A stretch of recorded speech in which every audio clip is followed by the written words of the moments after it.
जहरा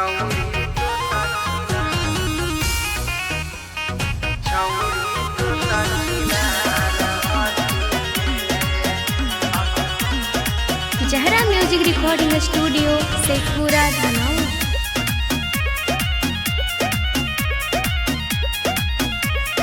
हम नहीं जानलियो दिल में रखल 10 भातार हखीगे।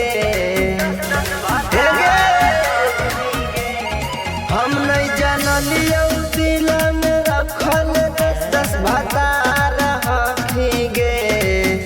आगे हम तो सोचलियो अच्छा घर के होमी जतदार, बाकी छौड़ी तो छिना रखीगे।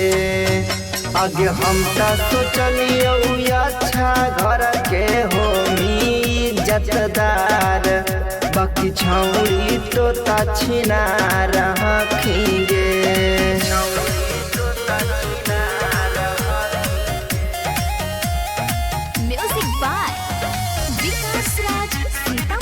मिक्स बाय विकास बिहारी।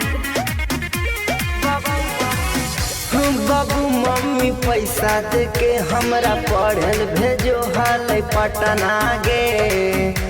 बाकी हमरा प्यार करके बना दे ढोड़ी चटना गे। बर्बाद न कर देंगे। बाबू मम्मी पैसा दे के हमरा पढ़ल भेजो हाल पटना गे। बाकी हमरा प्यार में तो बना दे ढोड़ी चटना गे। अपन बिगड़ल हनी तो हमरो के बिगाड़ देनी गे। आगे हम तो सोचलियो अच्छा घर के होमी जतदार, बाकी छौड़ी तो छिना रखीगे। आगे हम तो सोचलियो अच्छा घर के होमी जतदार, बाकी छौड़ी तो छिना रखीगे।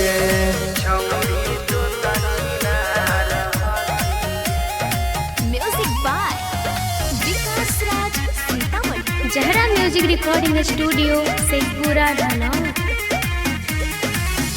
हम नहीं जानलियो तोर जवानी हो बिख के पानी गे।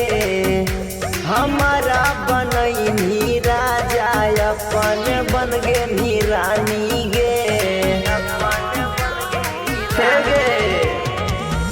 हम नहीं जानलियो तोर जवानी हो बिख के पानी गे। हमारा बनैले राजा अपन बन गे रानी गे। कारण विकस बकला भेरियक बीमारी धारा के विसार देनी गे। आगे हम तो सोचलियो अच्छा घर के होमी जतदार, बाकी छौड़ी तो छिना रखीगे। आगे हम तो सोचलियो अच्छा घर के होमी जतदार, बाकी छौड़ी तो छिना रखीगे।